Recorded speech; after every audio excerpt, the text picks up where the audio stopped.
Ma mère et ma sœur ont emmené ma fille dans un centre commercial et ont dit qu'elles allaient la laisser faire l'expérience d'être perdue. Elles ont appelé ça cache-cache et l'ont laissée là. Oh voyons, elle finira bien par réapparaître, a ri ma sœur. Si elle est perdue, c'est de sa faute, a dit ma mère. Des chiens policiers ont été mobilisés pour une fouille complète. 3 jours plus tard, la seule chose retrouvée, c'était ses vêtements. Avant de commencer l'histoire, n'oubliez pas de laisser un like et de vous abonner à la chaîne pour voir plus d'histoires comme celle-ci. Dans un quartier résidentiel tranquille de la banlieue de Lyon, Martine Dubois sortit de sa voiture d'un palace. Son visage portait les marques de la fatigue accumulée par ses longues heures de travail comme infirmière. Elle travaillait au service de pédiatrie de l'hôpital de la Croix-Rousse depuis 12 ans. Tout en rassemblant ses cheveux grisonnants en queue de cheval, elle leva les yeux vers les fenêtres de sa maison. C'était une demeure un peu défraîchie, mais elle avait été un havre de paix pour elle et sa fille, Lily. « Maman, bon retour !» La porte s'ouvrit énergiquement et Lily, 10 ans, sortit en courant. Le visage de Martine s'illumina d'un sourire en voyant sa fille, avec ses longs cheveux bruns coiffés en couette de chaque côté de sa tête et ses yeux bleus vifs. Lily était restée chez Madame Fournier, la voisine, après l'école. Pour Martine, qui enchaînait les gardes de nuit, l'aide de ses voisins était indispensable. « Je suis rentrée, Lily. Comment s'est passée ta journée à l'école ?» demanda Martine en serrant sa fille dans ses bras. Lily répondit en reniflant l'odeur de l'uniforme de sa mère, « Très bien. On a fait une expérience en sciences et j'ai eu 20/20 à mon contrôle de maths. »« C'est merveilleux. Ma fille est un génie, » dit Martine en caressant la tête de Lily. Quand elles entrèrent dans la maison, les devoirs de Lily étaient déjà étalés sur la table du salon. Martine se dirigea vers la cuisine et sortit des restes du réfrigérateur. Trouver le temps de cuisiner était toujours un défi avec son emploi du temps irrégulier d'infirmière. « Lily, tu as faim ? Je vais réchauffer la soupe de poulet. »« Oui. Mais d'abord, regarde ça. » Lily montra fièrement un dessin qu'elle avait rapporté de l'école. C'était un dessin de sa famille, Martine, Lily et Jacques, le père de Lily, qui avait divorcé de Martine 5 ans auparavant. Martine sentit une légère pointe au cœur. « C'est un très joli dessin, Lily. Papa a dit qu'il voulait le voir aussi. Je vais l'emporter quand je le verrai le week-end prochain. » Martine hocha la tête en silence. Le divorce avec Jacques n'avait pas été facile, mais elle essayait de maintenir la meilleure relation possible pour le bien de Lily. Jacques ne passait du temps avec Lily que 2 week-ends par mois, ni plus ni moins. Pendant qu'elle préparait le dîner, le téléphone sonna. Martine décrocha le combiné avec un soupir. « Allô, Dubois à l'appareil. »« Martine, comment vas-tu ? Tu peux parler maintenant ?» La voix à l'autre bout du fil était celle de Danielle, la mère de Martine. Elle n'avait toujours pas cessé de s'immiscer dans la vie de sa fille. « Oui, je prépare juste le dîner. »« Encore des plats préparés ? Cet enfant devrait manger des repas plus nutritifs. » La voix de Danielle était teintée de reproche. Martine ferma les yeux et prit une profonde inspiration. « C'est de la soupe de poulet. Faite maison. »« Je vois. Au fait, Vanessa et moi avons prévu quelque chose pour le week-end. On pensait emmener Lily faire du shopping. » Vanessa, la sœur de Martine, était très liée à leur mère. Toutes deux critiquaient constamment Martine, l'accusant notamment de trop gâter Lily dans son éducation. « Faire du shopping ? C'est inhabituel que vous vouliez emmener Lily. C'est le droit d'une grand-mère de passer du temps avec sa petite fille, non ? Et puis, cet enfant a besoin de développer sa sociabilité. Elle manque d'indépendance parce que tu la gâtes trop. » Martine tenta de protester, mais les mots restèrent coincés dans sa gorge. Il était toujours difficile d'affirmer ses opinions face à sa mère et sa sœur. Depuis l'enfance, elle avait appris à simplement se taire et obéir devant elle. Lily est très sociable, elle a plein d'amis à l'école. Mais elle doit apprendre la dureté du monde réel. Vanessa et moi l'emmènerons au centre commercial de la Pardieu samedi après-midi. Tu devrais prendre un peu de temps pour toi. Tu travailles tout le temps et tu n'as pas l'air bien. Martine se sentait épuisée, mais elle considéra l'idée. Elle était effectivement fatiguée par ses gardes de nuit consécutives. Peut-être que ce ne serait pas une mauvaise chose pour Lily d'aller faire du shopping, et honnêtement, elle avait envie d'un peu de temps pour elle. D'accord. Je vais demander à Lily. Après avoir raccroché, Martine proposa l'idée à Lily. Contrairement à ses attentes, les yeux de Lily s'illuminèrent. Faire du shopping avec mamie et tante Vanessa ? Je veux y aller. Peut-être que je pourrais choisir des cadeaux de Noël aussi ? Martine sourit. Oui, Probablement. Le samedi matin, Daniel et Vanessa arrivèrent chez Martine. Comme d'habitude, Daniel arborait un maquillage parfait et des vêtements coûteux, et Vanessa était tout aussi élégante. Les deux femmes froncèrent légèrement les sourcils en voyant la tenue décontractée de Lily. « Tu y vas dans ces vêtements? Tu n'as rien de plus mignon ?» demanda Vanessa, faisant légèrement se recroqueviller Lily. « Ces vêtements sont assez mignons, » dit Martine, mais les deux femmes l'ignorèrent. « Bon, allons-y. Martine, on sera de retour dans la soirée. Repose-toi, » dit Daniel d'un ton autoritaire. Martine embrassa Lily. « Amuse-toi bien, ma chérie. Appelle s'il y a quoi que ce soit. Tout ira bien, maman.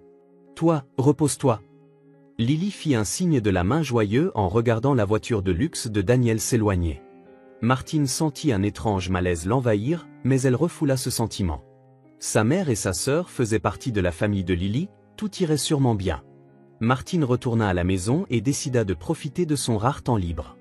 Elle lut un livre, rattrapa son retard dans les tâches ménagères, l'après-midi, prit un long bain. Cependant, à mesure que le temps passait, son anxiété augmenta de nouveau. Le soir venu, toujours aucun signe des trois femmes. Martine prit son téléphone portable et appela sa mère. Pas de réponse. Elle essaya ensuite d'appeler Vanessa, mais là encore, sans succès. Elle regarda l'horloge. Il était déjà plus de 19 heures. Finalement, après de nombreuses tentatives, sa mère décrocha. « Allô? Martine, pourquoi appeler autant de fois? Tu as toujours été aussi anxieuse ?» La voix de Daniel avait une pointe d'irritation. « Maman, il est déjà 19h30. Vous êtes bien en retard. Où est Lily? » Il y eut un moment de silence à l'autre bout du fil. « Oh, Lily !» Le cœur de Martine faillit s'arrêter. Le ton de sa mère était clairement étrange. « Quoi, Lily? Où est-elle? » « Calme-toi, Martine. Lily s'est juste perdue, c'est tout. » Martine n'en croyait pas ses oreilles. « Juste perdue? Qu'est-ce que tu veux dire? » Nous sommes au centre commercial de la Pardieu. Vanessa et moi sommes à l'aire de restauration. On vient d'expliquer la situation à la sécurité. Martine attrapa ses clés de voiture, les mains tremblantes. « J'arrive tout de suite. » Les 20 minutes de trajet jusqu'au centre commercial semblèrent une éternité à Martine. Son esprit était en plein chaos, imaginant les pires scénarios. Elle grilla des feux rouges et dépassa la limitation de vitesse. Glissant sur le parking du centre commercial, Martine se précipita dans le bâtiment, se souvenant du chemin vers l'aire de restauration. Elle trouva rapidement sa mère et sa sœur. Les deux femmes discutaient avec un agent de sécurité tout en buvant un café. Leur attitude calme fit monter la colère de Martine. « Qu'est-ce qui s'est passé ?» cria-t-elle en s'approchant d'elle. Daniel posa élégamment sa tasse de café et leva les yeux vers Martine. « Martine, arrête de crier en public. Où est Lily ?» Martine essaya de contrôler sa voix, mais le tremblement ne cessait pas. Vanessa haussa les épaules. « On ne sait pas. On essayait juste de lui donner une expérience éducative. » « Une expérience éducative ?» Daniel expliqua calmement, « Lily doit apprendre la dureté de la société. Les enfants élevés de manière surprotégée ne peuvent pas survivre dans le monde réel. » Quelle était cette expérience éducative? La voix de Martine était glaciale. Vanessa intervint, « Cache-cache. On a dit à Lily, attends ici, on viendra te chercher bientôt. » Et on l'a observée de loin. Mais il semble qu'elle soit partie quelque part. Martine suffoqua. « Vous avez laissé une enfant de 10 ans seule dans un immense centre commercial. C'est pour l'endurcir. Tu la gâtes toujours trop, » dit calmement Daniel. L'agent de sécurité intervint. « Madame, j'ai besoin d'informations détaillées sur votre fille. Avez-vous une photo ?» Martine sortit son téléphone portable, les mains tremblantes, et montra une photo récente de Lily. Elle a de longs cheveux bruns et des yeux bleus. Aujourd'hui, elle portait un t-shirt bleu marine et un short en jean. « Quand a-t-elle disparu ?» demanda l'agent aux deux femmes. Vanessa répondit, « Probablement vers 16 heures. » « Mais ne vous inquiétez pas, je suis sûre qu'on la retrouvera bientôt, » sourit-elle. Tous les enfants apprennent l'indépendance de cette façon. Martine tenta de garder son sang-froid malgré sa colère intense. Elle a disparu depuis plus de 3 heures. Pourquoi n'avez-vous pas contacté la police immédiatement? La police? Tu exagères, Daniel regarda Martine avec des yeux méprisants. Si elle s'est perdue, c'est sa propre responsabilité. Elle apprendra de telles expériences. Martine se tourna vers l'agent de sécurité. « S'il vous plaît, contactez la police. Ma fille a peut-être été enlevée. » Daniel et Vanessa échangèrent un regard. « Eh bien, ça alors ?» L'agent hocha la tête et commença à communiquer par radio. Martine s'effondra sur une chaise, sentant toutes ses forces l'abandonner. « Pourquoi ?» demanda-t-elle d'une voix tremblante. « Pourquoi avez-vous fait ça ?»« Parce qu'il y a un problème avec ton éducation, » dit froidement Daniel. « Cet enfant est trop gâté. Il était temps qu'elle connaisse la dureté de la réalité. » Vanessa acquiesça. « Ne t'inquiète pas, elle sera retrouvée. Ça fait partie de l'apprentissage. » Martine les fixa, incrédule. Elle ne comprenait pas comment sa mère et sa sœur pouvaient être aussi cruelles. Quand la police arriva, les recherches commencèrent sérieusement. En vérifiant les images des caméras de sécurité du centre commercial, une vérité horrifiante fut révélée. Il y avait des images claires de Daniel et Vanessa abandonnant Lily. Elle lui disait quelque chose et s'éloignait en riant. Lily les regardait partir avec une expression confuse, restant immobile pendant un moment. Le policier montra les images à Martine et expliqua « Votre fille est restée là un moment, mais après environ 15 minutes, elle a commencé à bouger. Elle a quitté l'aire de restauration et s'est dirigée vers le rayon des jouets. Nous vérifions les images de là-bas maintenant. » Martine ne pouvait retenir ses larmes en regardant les images. Le visage anxieux de Lily, son petit corps se perdant dans la foule, et les expressions cruelles de sa mère et de sa sœur qui l'observaient en riant. « Nous faisions juste ça dans le cadre de son éducation, » expliquait Daniel au policier. C'était nécessaire pour lui apprendre la dureté de la société. L'expression du policier se durcit. Placer délibérément un enfant dans une situation dangereuse pourrait être considéré comme de la négligence. Négligence ? C'est ridicule. Vanessa éleva la voix. Nous pensions à son bien. Martine voulait se boucher les oreilles. Elle ne voulait plus entendre leurs excuses. Dans son esprit, il n'y avait que le visage souriant de Lily. Cette nuit-là, la police étendit ses recherches à tout le centre commercial et aux zones environnantes. Le lendemain, même des chiens policiers furent mobilisés et une opération de recherche à grande échelle fut lancée. Daniel et Vanessa continuaient de dire que c'était la propre responsabilité de Lily si elle s'était perdue, et Martine se sentait de plus en plus désespérée. Le troisième jour des recherches, seuls les vêtements de Lily furent retrouvés dans un petit bois près du centre commercial. Un petit t-shirt bleu marine et un short en jean taché de terre. Les vêtements que Lily portait la dernière fois étaient posés sur la table au poste de police. Martine les fixa, tout son corps tremblant. Dans son esprit, le sourire de Lily et ses derniers mots, « Maman, repose-toi », revenaient sans cesse. Madame Dubois appela doucement l'inspecteur Lambert. « Nous traitons maintenant cette affaire comme un enlèvement. Nous avons trouvé des images de caméras de sécurité près du centre commercial montrant votre fille avec un homme suspect. » Martine leva les yeux, un sentiment mêlé d'espoir et de peur l'envahit. « Lily est vivante ? D'après ce que nous pouvons juger des images, il ne semble pas que votre fille ait été emmenée de force. Cependant, cet homme est clairement un inconnu et il y a plusieurs points préoccupants. » L'inspecteur Lambert sortit une tablette et lança la vidéo. Elle montrait Lily avec une expression fatiguée, les yeux clairement rouges d'avoir pleuré. Elle était assise sur un banc près de la sortie du centre commercial. Un homme d'âge mûr s'approcha et lui dit quelque chose. Lily semblait méfiante au début, mais son expression s'adoucit progressivement aux paroles de l'homme. À la fin de la vidéo, on les voyait quitter le centre commercial ensemble. Nous avons identifié le visage de cet homme. L'inspecteur Lambert montra une autre photo. Son nom est Édouard Morel. 43 ans, célibataire. Il vit seul dans un appartement en périphérie de Lyon et travaille dans un magasin d'électronique. Il n'a pas de casier judiciaire. Mais pourquoi Lily est-elle partie avec lui? Martine était confuse. Il est clair que votre fille avait peur. L'homme a probablement dit qu'il l'aiderait. Quant aux vêtements retrouvés seuls, continua l'inspecteur, choisissant soigneusement ses mots, nous ne devons pas encore envisager le pire scénario. Bien que les vêtements aient pu être enlevés, ils ont pu simplement être changés pour masquer son identité. À ce moment-là, la porte du poste de police s'ouvrit et Daniel et Vanessa entrèrent. Leurs visages montraient des signes de fatigue, mais toujours aucune trace de culpabilité. Martine s'approcha Daniel. De nouvelles informations? Martine se leva, tremblante de colère. C'est de votre faute. Tout est de votre faute si Lily y est. Nous avons fait ce que nous pensions être le mieux, répondit calmement Daniel. Le mieux? Martine éleva la voix. Qu'y a-t-il de bien à abandonner une enfant de 10 ans dans un centre commercial rempli d'inconnus? Il était temps qu'elle apprenne la dureté de la société, intervint Vanessa. Tu la gâtes toujours trop. Martine pointa du doigt les images de la caméra de sécurité avec des doigts tremblants. Regardez. Lily est partie avec un inconnu. C'est ça, la dureté de la société dont vous parlez? Daniel et Vanessa regardèrent les images et semblèrent comprendre la gravité de la situation pour la première fois. Cependant, elles n'admettaient toujours pas leur faute. C'est le propre jugement de Lily d'être partie avec lui, dit Daniel. Nous ne sommes pas responsables. L'inspecteur Lambert intervint d'une expression sévère. Vos actions pourraient constituer une maltraitance infantile.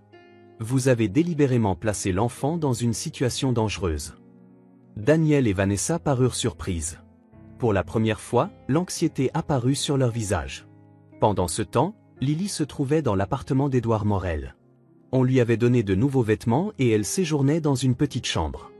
La pièce était fermée à clé, mais elle n'était pas maltraitée. Édouard lui donnait des repas et maintenait un ton doux lorsqu'il lui parlait. « S'il te plaît, je veux rentrer à la maison », supplia Lily à Édouard, les larmes aux yeux. Il venait d'entrer dans la pièce et de poser un sandwich pour le dîner. « Non. Ta famille t'a abandonné. Je vais te protéger, dit Édouard, mais il y avait de l'incertitude dans ses yeux. Lily était une enfant intelligente. Bien qu'effrayée, elle observait la situation sans paniquer. Édouard ne semblait pas essayer de lui faire du mal, au contraire, il la traitait avec une attitude quelque peu protectrice. « Ma grand-mère et ma tante m'ont laissé, dit Lily doucement. Mais ma maman est différente. Elle ne savait pas.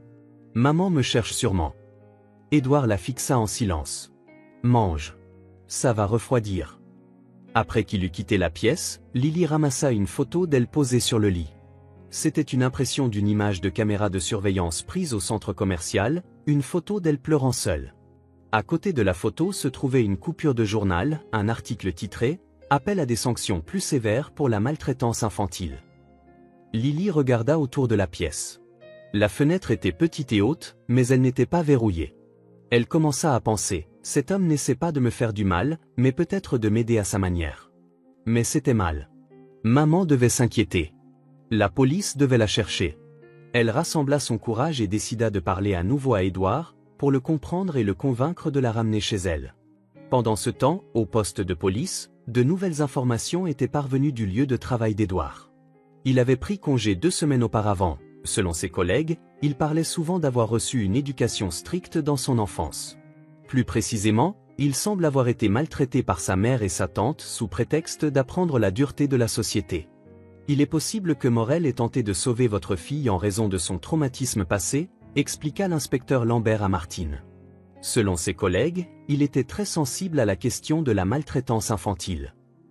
Martine se couvrit le visage de ses mains tremblantes. « Alors Lily? Il y a une forte probabilité qu'elle soit en vie, affirma l'inspecteur. L'équipe d'enquête a identifié l'appartement de Morel. Ils s'y rendent maintenant. » Martine pria de tout son cœur et de toute son âme pour que Lily soit en sécurité. Au matin du 5e jour des recherches, une fillette se tenait à l'entrée principale du centre commercial de la Pardieu. Elle portait une nouvelle robe bleu clair et ses cheveux étaient soigneusement attachés. L'expression de la fillette était un peu tendue, mais elle ne semblait pas terrifiée. Le premier agent de sécurité du matin la remarqua, juste 30 minutes avant l'ouverture du centre commercial. « Bonjour, jeune demoiselle. Que fais-tu ici toute seule ?» demanda gentiment l'agent de sécurité, Thomas. La fillette leva les yeux droits vers lui. « Je suis Lily Dubois. S'il vous plaît, appelez ma maman. » Les yeux de Thomas s'écarquillèrent. Il sortit immédiatement sa radio et passa un appel, contact d'urgence. Lily Dubois retrouvée. Entrée principale. En quelques minutes, des policiers et d'autres agents de sécurité se précipitèrent. Lily donna calmement son nom et les coordonnées de sa mère. La police contacta immédiatement Martine. Martine n'avait pratiquement pas dormi depuis 3 jours. Elle faisait des allers-retours entre le poste de police et la maison, terrifiée à l'idée de recevoir la nouvelle tragique. Quand le téléphone sonna, elle décrocha le combiné, les mains tremblantes. Dubois à l'appareil. Sa voix était rauque de fatigue. « Madame Dubois, c'est l'inspecteur Lambert. J'ai de bonnes nouvelles. Lily a été retrouvée. Elle est saine et sauve. » Martine s'effondra à genoux. « Lily, Elle est vivante, vraiment? Oh? Elle a été trouvée à l'entrée principale du centre commercial de la Part-Dieu. Un policier est avec elle maintenant. Pouvez-vous venir tout de suite? Martine conduisit comme une folle. Quand elle arriva au centre commercial, des voitures de police et des ambulances s'étaient rassemblées. Elle sauta de sa voiture et courut vers le centre du cercle de personnes. Lily. La petite fille se retourna, et des larmes emplirent ses yeux bleus. Maman. Elles s'étreignirent et pleurèrent. Martine toucha les cheveux, le visage, les bras de Lily comme pour s'assurer que son corps était indemne. Tu vas bien? Tu n'es pas blessée? Lily hocha la tête. Je vais bien, maman. Édouard a été gentil avec moi. Martine suffoqua. Édouard, celui qui t'a emmené. L'inspecteur Lambert s'approcha des deux. Lily, après que tu aies vu un médecin, pourrais-tu nous raconter ce qui s'est passé? À l'hôpital, l'examen ne révéla aucun signe de violence physique sur Lily. Au contraire, il fut confirmé qu'elle avait reçu des repas appropriés et avait été gardée dans un environnement propre. Les médecins étaient surpris, il était rare qu'une victime dans une affaire d'enlèvement revienne en si bon état. Dans une petite salle d'entretien à l'hôpital, l'inspectrice Hélène Morin écouta doucement l'histoire de Lily. Martine était également présente. Lily, peux-tu me raconter ce qui s'est passé au centre commercial? Demanda doucement Hélène. Lily prit une profonde inspiration et commença à parler. Je suis allée faire du shopping avec mamie et tante Vanessa. Mais au milieu, elles ont dit, jouons à cache-cache. Elles ont dit, attends ici, tu dois nous trouver. Elle continua avec une certaine hésitation. Mais peu importe combien de temps j'attendais, je ne les trouvais pas. J'ai eu peur. Quand je pleurais, Édouard est venu et m'a demandé si ça allait. Alors tu es parti avec lui? Incita doucement Hélène. Oui. J'avais peur au début, mais Édouard a dit qu'il contacterait la police. Mais quand nous sommes arrivés à son appartement, il a dit, ta grand-mère et ta tante sont des personnes horribles. Tu ne peux plus retourner vers elles. Martine serra les épaules de sa fille avec des mains tremblantes. Édouard m'a dit que sa grand-mère et sa tante lui avaient fait des choses terribles. Il a dit qu'elle le malmenait souvent au nom de l'éducation quand il était petit. C'est pourquoi il voulait me protéger. Est-ce qu'il t'a fait quelque chose de mal? Demanda Hélène avec précaution. Lily secoua la tête. Non. Il m'a acheté de nouveaux vêtements et m'a fait de la bonne nourriture. Mais il ne me laissait pas sortir. Il disait qu'il me protégeait des gens qui me feraient du mal. Alors pourquoi es-tu retourné au centre commercial ce matin? Hier soir, j'ai beaucoup parlé avec Édouard. Je lui ai dit que ma maman ne m'avait pas abandonné, qu'elle ne savait pas. Alors Édouard a réfléchi longtemps et a finalement dit, demain, je te rendrai à ta maman. Lily sourit légèrement. Il a dit qu'il ne pouvait pas me ramener directement, alors on a fait un plan. Tôt le matin, il m'a emmené devant le centre commercial et a dit, quand tu trouveras un agent de sécurité, parle-lui. Hélène hocha la tête en prenant des notes. Nous avons aussi trouvé une lettre d'Édouard. Elle sortit une enveloppe. C'était dans la poche de Lily. Martine ouvrit l'enveloppe, les mains tremblantes. Il y avait une lettre écrite d'une écriture soignée. Madame Dubois, je n'ai pas fait de mal à votre fille. C'est vraiment une enfant qui mérite d'être aimée. J'ai ma propre expérience de souffrance due à l'éducation de ma mère et de ma tante, et je ne voulais pas que Lily vive la même chose. Quand j'ai vu sa grand-mère et sa tante l'abandonner sur les caméras de sécurité du centre commercial, j'ai agi impulsivement. Votre fille vous aime énormément. J'ai pu comprendre d'après ces histoires que vous êtes une bonne mère. S'il vous plaît, protégez-la. Édouard Morle. Martine ne put retenir ses larmes. Un mélange complexe d'émotions colère, soulagement, surprise l'envahit. Où est parti Édouard? Demanda Martine à Hélène. Nous ne le savons pas encore. Son appartement était vide. Ses affaires avaient été emportées. Il a probablement fui après avoir ramené Lily. Martine serra Lily fort contre elle. C'est fini maintenant. On peut rentrer à la maison, maman. Lily regarda dans les yeux de sa mère. Que arrivera-t-il à mamie et tante Vanessa? L'expression de Martine se durcit. Elles ne s'approcheront plus jamais de nous. Est-ce qu'Édouard sera attrapé? Il y avait de l'inquiétude dans la voix de Lily. La police le cherche, répondit honnêtement Martine. Mais le fait qu'il ne t'ait pas fait de mal et qu'il ait finalement fait ce qui était juste sera pris en considération au tribunal, je pense. Lily hocha la tête, semblant soulagée. Édouard n'est pas une mauvaise personne. Je pense qu'il était juste blessé. Martine fut surprise par la perspicacité de son enfant. Qu'une fillette de 10 ans puisse avoir une telle empathie profonde. Son cœur se remplit de fierté et d'amour. 3 mois passèrent. Martine et Lily avaient déménagé à l'autre bout de Lyon et commençaient une nouvelle vie dans une petite maison lumineuse. Toutes deux se remettaient progressivement du traumatisme de l'incident. Lily avait une séance hebdomadaire avec une gentille psychologue. Elle était étonnamment forte et la thérapeute disait « La résilience de Lily est remarquable ». Martine se sentait fière de la force de sa fille. Un samedi matin paisible, une lettre arriva dans la boîte aux lettres. Il n'y avait pas de nom d'expéditeur, mais le cachet de la poste provenait d'un département éloigné. Martine l'ouvrit, intriguée. « Madame Dubois ? 3 mois ont passé. Votre fille va-t-elle bien ? Je me suis inquiété pour elle tout ce temps. Je n'attends pas que ce que j'ai fait soit pardonné. Cependant, les paroles de Lily ont changé ma vie. Je commence actuellement une nouvelle vie sous un nom différent dans un petit village de la Creuse. J'ai commencé à faire du bénévolat dans un foyer pour enfants local. J'espère qu'en soutenant les enfants qui ont été blessés, je pourrai réparer un peu mes torts. Le récit ci-joint est un compte-rendu de mon enfance. Il détaille les abus appelés éducation de ma mère et de ma tante. C'est pourquoi j'ai emmené Lily ce jour-là. Mais ce n'est pas une excuse. S'il vous plaît, dites à Lily que son cœur pur et sa gentillesse ont sauvé un adulte brisé. Et voilà. Martine fut submergée d'émotions complexes en lisant le récit. L'enfance d'Édouard était remplie d'abus inimaginables. Pourtant, il avait finalement fait ce qui était juste. Martine ne pouvait pas lui pardonner, mais elle ressentait une sorte de compréhension et de gratitude pour avoir ramené Lily saine et sauve. Pendant ce temps, la vie de Daniel et Vanessa avait été transformée. L'incident fut largement rapporté dans les journaux locaux, et leur excuse de considération éducative reçut une forte condamnation de la société. Daniel avait été exclu de son groupe de bénévoles paroissial et Vanessa avait perdu son emploi. Daniel était maintenant assise seule près de la fenêtre dans sa grande maison vide. Elle tenait un vieil album dans ses mains et regardait des photos de Martine enfant. Pour la première fois, elle commença à se remettre en question. La question « ai-je eu tort ?» commençait à germer dans son cœur. Vanessa, incapable d'échapper à l'influence de sa mère, avait déménagé dans une nouvelle ville, vivant comme si elle fuyait ses erreurs. Ce soir-là, Martine et Lily passaient du temps sur le canapé du salon. Elles venaient de finir de regarder un film. « Maman ?» demanda soudain Lily. « La famille, ce n'est pas seulement les liens du sang, n'est-ce pas ?» Martine fut un peu surprise. « C'est vrai. La famille, ce sont les gens qui s'aiment, se protègent et se soutiennent. » Édouard m'a protégé à la fin, dit Lily doucement. Mamie et tante Vanessa sont de la famille, mais elles ne m'ont pas protégée. C'est vrai.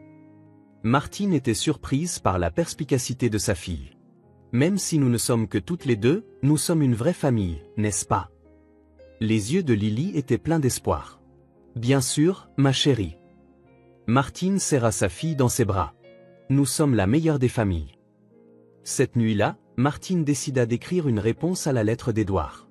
Bien qu'elle ne puisse pas lui pardonner, elle écrivit des mots de gratitude pour avoir ramené Lily saine et sauve et des vœux pour sa propre guérison.